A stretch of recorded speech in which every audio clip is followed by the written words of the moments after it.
안녕하세요, 여러분. 저는 한국어를 가르치는 Shiva-쌤입니다. Halo semuanya, kembali lagi di pembelajaran bahasa Korea bersama saya Shiva-쌤. Nah, untuk pembelajaran bahasa Korea kali ini, kita akan belajar tentang kalimat informal dalam bahasa Korea. Nah, kalau sebelumnya kalian sudah mempelajari kalimat formal dalam bahasa Korea, seperti misalnya penggunaan akhiran kata 비읍니다 atau 비읍습니다. contohnya, 학교에서 공부합니다. 학교에서 공부합니다. belajar di sekolah. Nah, kalau itu kan kalimat formal. Nah, kalau kali ini kita akan belajar kalimat informal atau non-formal, yaitu yang digunakan adalah akhiran kata aoyo. Lalu, apa sih bedanya perbedaan kalimat formal dan informal? Kapan digunakan kalimat formal dan kapan digunakan kalimat informal? Nah, kalau misalkan kalimat formal itu kita gunakan dalam situasi yang lebih formal. Terus kita gunakan untuk komunikasi dengan orang yang lebih tua dari kita atau orang yang jabatannya lebih tinggi dari kita. Contohnya ketika komunikasi dengan guru atau orang tua, atau kalau di perusahaan misalnya komunikasi dengan atasan. Nah, kalau misalkan kalimat informal atau non-formal itu sebenarnya bisa saja digunakan saat kita komunikasi dengan orang yang lebih tua dari kita. Namun dengan memerhatikan beberapa hal. Nah, kalau misalkan kalimat informal ini, yang aoyo ini kan memberikan kesan yang lebih non-formal. Jadi situasinya itu yang nggak begitu formal. Nah, kalau di kalimat formal ini, situasinya itu misalkan contohnya saat untuk urusan kerja atau misalkan dalam sebuah rapat. Nah, kita kan itu menggunakan yang formal karena situasinya itu lebih formal. Nah, jadi kalau di Korea itu sebenarnya penting bagi kita untuk mengetahui apakah orang itu lebih tua dari kita atau orang tua itu jabatannya lebih tinggi dari kita. Jadi agar komunikasinya itu jelas kita menggunakan kalimat formal atau kalimat yang seperti apa. Seperti itu. Nah, untuk penggunaan kalimat informal aoyo akan kita pelajari hari ini bersama dengan tata bahasa yang lainnya. Nah, 오늘의 수업, kelas hari ini. Tata bahasa yang pertama ada aoyo, yaitu kalimat informal ya, untuk kalimat informal. Nah, lalu ada eliminasi biep tidak beraturan, dan diget tidak beraturan. Nah, apa sih yang tidak beraturan ini? Yang tidak beraturan ini tuh dalam bahasa Korea mirip dengan kalau di bahasa Inggris itu yang kata tidak beraturan dan kata beraturan. Nah, kalau di bahasa Korea juga ada. Akan kita pelajari beberapa dari yang tidak beraturan, karena sebenarnya yang tidak beraturan itu banyak, bukan cuman biep tidak beraturan dan diket tidak beraturan. Nah, untuk hari ini kita pelajari yang ini dulu ya. Nah, yang pertama ada aoyo.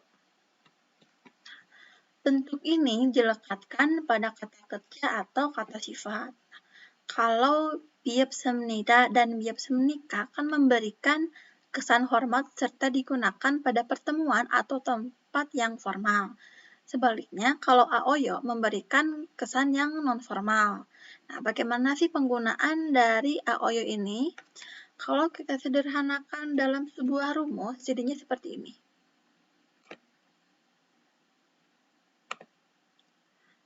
Nah, rumusnya itu kata kerja atau kata sifat yang akhiran vokalnya itu a atau o, maka kata dasarnya itu dilekatkan dengan ayo. Kalau kata kerja atau kata sifat yang akhiran vokalnya itu selain a dan o, nah maka dilekatkan dengan oyo. Nah, tapi kalau kata kerja atau kata sifat yang akhirannya hada, seperti misalnya gongbu hada, nah hada ini berubah menjadi heo. Nah, jadi kalau misalkan kita mau merubah gongbu hada ke dalam bentuk informal atau non-formal, gongbuhada ini berubah menjadi gongbuheo. Gongbuheo. Nah, kita coba lihat contoh yang lain. Nah, di sini ada kata kerja kada. Kada yang artinya pergi. Nah, kalau kada ini kan akhiran vokalnya A. Kita lihat di sini, kalau yang akhiran vokalnya A berarti ditambahkan dengan ayo. Nah, jadi ka, kan ini da-nya dihilangkan ya. Ka ditambah dengan ayo, jadi ga ayo. Nah, cuman kalau di bahasa Korea ini nggak ada yang namanya ga ayo. Karena kalau ga ayo ini, sulit diucapkan atau kesannya itu canggung. Jadi sebenarnya, kan kalau diucapkan secara cepat, ga ayo ini menjadi gayo. Jadi kayak gayo. Jadi gayo. Jadi kalau kata dasar kada, kalau kita rubah menjadi bentuk yang informal atau non formal, yaitu gayo. Nah, artinya pergi. Nah, lalu ada contoh selanjutnya boda. Kata dasar boda. Nah, kalau kata dasar boda ini kan artinya melihat ya, melihat atau menonton. Nah, akhiran vokalnya itu kan o. Kita lihat di rumus, kalau akhiran vokalnya itu o, berarti ditambahkan dengan ayo. Jadi, bo ditambah dengan ayo. Jadi, bo ayo. Nah, kalau misalkan kita ucapkan secara cepat, bo ayo. Nah, berarti menjadi bo ayo. Nah, kalimat atau kata formal, kata non formal atau informalnya dari boda ini berarti payo. Jadi sederhananya gitu. Jadi tidak ada bu ayo. Nah, lalu ada kata dasar masida yang artinya minum. Nah, kalau masida ini kan akhiran vokalnya itu iya. Akhiran vokalnya itu i. Nah, berarti kita lihat di rumus, kalau kata kerjanya itu yang akhiran vokalnya itu selain a dan o, kan ini i ya. Nah, berarti kata dasarnya itu dilekatkan dengan oyo. Nah, di sini berarti masih ditambah oyo. Jadi masih oyo. Nah, masih oyo. Jadi kan masih oyo. Jadi menjadi masyoyo. Nah, seperti itu. Nah, lalu kita lihat contoh dalam kalimat. 여행을 가요.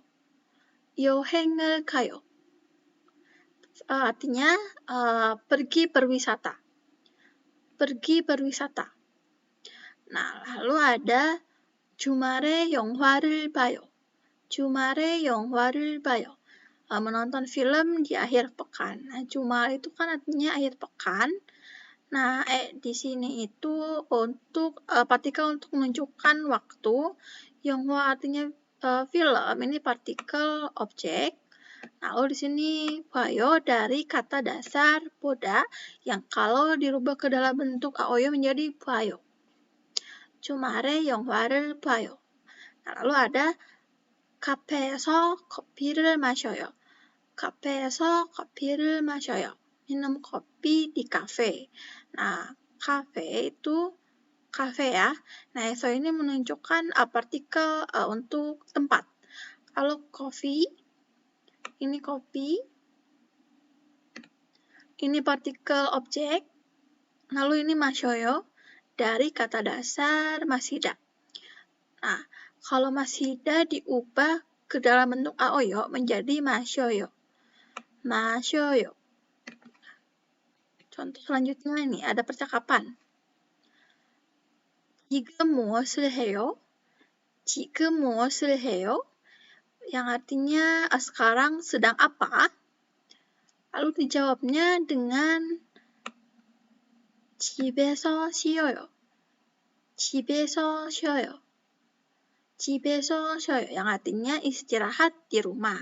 Nah, 쉬어요 ini kan dari kata dasar 쉬다, yang artinya istirahat. Nah, kalau 쉬다 ini kan, 쉬다 ini kan akhiran vokalnya tuh ini. Sorry.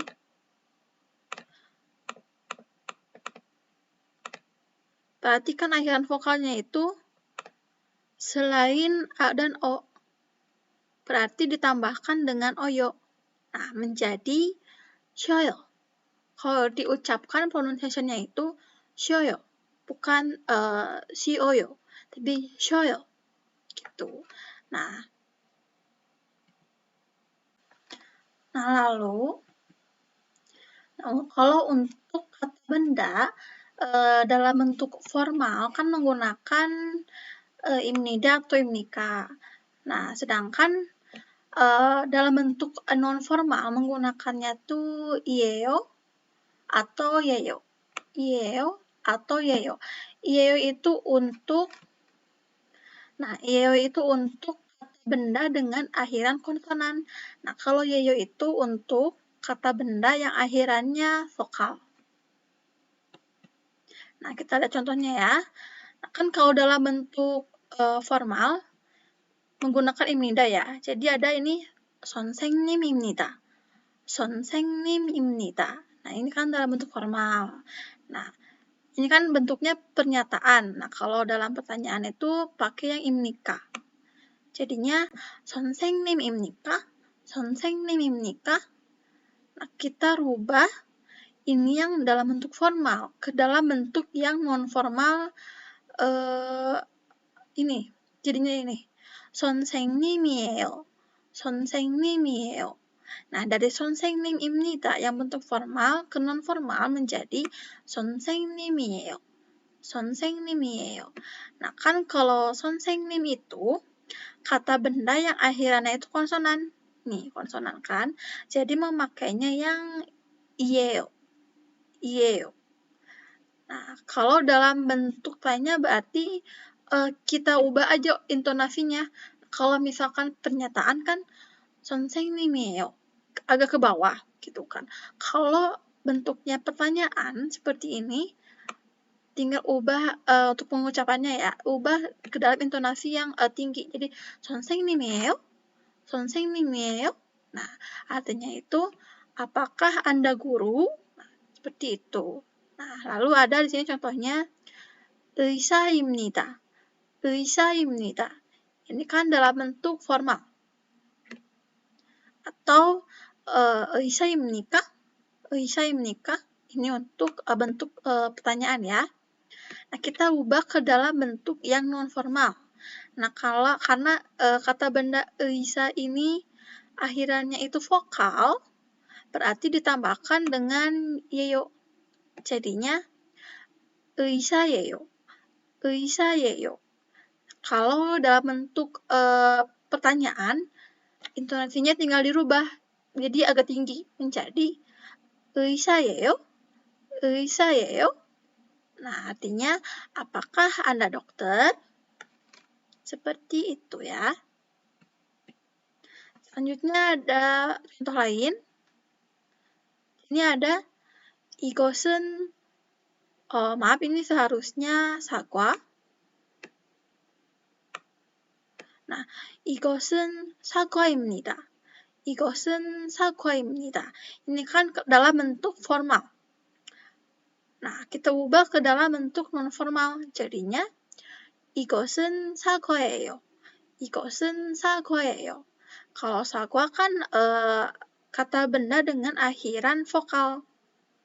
Jadinya menggunakan yeyo.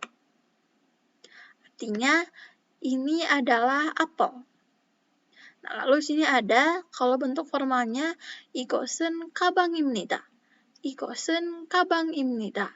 Nah, kita ubah ke dalam bentuk non formal menjadi 이것은 가방이에요. 이것은 가방이에요. Nah, kalau kata benda kabang kan akhirannya itu konsonan. Nah, jadi menggunakan yang ieo. Jadinya, 이것은 가방이에요. Nah, artinya ini adalah tas. Selanjutnya ada tata bahasa eliminasi e. Nah, apabila suku kata terakhir dari bentuk dasar kata kerja atau kata sifatnya itu adalah e, misal kayak kata dasarnya itu ada keda yang artinya besar, lalu ada bapeda yang artinya sibuk. Kan ini akhiran suku katanya itu ada e. Nah, maka secara otomatis e menjadi hilang bila bentuk dasar diikuti dengan akhiran kata dengan vokal a atau o. Nah, jadi kalau misalkan kita ingin mengubah bentuk dasar keda atau bapeda ini ke dalam bentuk aoyo, maka si e-nya itu hilang. Kita lihat contoh yang selanjutnya dalam bentuk kalimat. Nah, di sini ada 민준은 키가 커요. 민준은 키가 커요. Yang artinya Minjun tinggi. Nah, koyo ini kan dari kata dasar keda. Keda itu jadi artinya bisa besar dan artinya bisa tinggi ya. Nah, kan ini dari kata dasar keda. Dari kata dasar keda. Kalau kata dasar keda ini berarti, nah, si e-nya itu hilang. Dan di sini kan akhiran vokalnya itu selain a dan o, berarti ditambahkan dengan oyo. Sehingga keda, e-nya hilang ditambah oyo menjadi koyo. Koyo. Ini. Lalu contoh selanjutnya ada 저는 아주 바빠요. 저는 아주 바빠요. Artinya saya sangat sibuk. Nah, bapayo ini kan dari kata dasar bapeda. Nah, yang ini. Dari kata dasar bapeda. Nah, kan ini akhiran vokalnya itu a ya. Kalau akhiran vokalnya itu a, ini berarti ditambahkan dengan ayo. Sehingga bapeda, e-nya hilang. Nah, ditambahkan dengan ayo jadi bapayo. Bapayo. Seperti itu. Lalu ada tips. Nah, kalau misalkan kata dasar yang berakhiran re, maka vokal e-nya di sini, nah, dihilangkan. Lalu ditambah lagi dengan konsonan real. Nah, seperti apa contohnya? Nah, di sini ada kata dasar jaruda. Jaruda, yang artinya memotong. Nah, kan ini kata dasar itu berakhiran re. Nah, maka si vokal e-nya ini itu dihilangkan, ditambahkan dengan real. Jadi, menjadi 잘라요. 잘라요. Yang artinya memotong. Nah, lalu ada contoh selanjutnya. Ada kata dasar buruda. Yang artinya memanggil. Nah, ini kan ada kata dasar yang berakhiran re, sehingga si e-nya ini hilang. Ditambahkan konsonan real, sehingga menjadi 불러요. 불러요. Nah, lalu kenapa ini vokalnya menjadi O, ini kenapa vokalnya menjadi A? Kan kembali lagi dengan rumus dari aoyo. Nah, kalau misalkan jaruda ini, kata dasar jaruda ini, kan akhiran vokalnya itu A. Kalau akhiran vokalnya A, berarti menggunakan yang ayo. Nah, menjadi 잘라요. 잘라요. Nah, kalau buruda, kan ini akhiran vokalnya U. Berarti selain yang AO. Jadinya, si kata dasar buruda ini ditambahkan dengan oyo. Nah, 부르다 ditambah dengan oyo menjadi 불러요. 불러요. Yang artinya memanggil. Selanjutnya,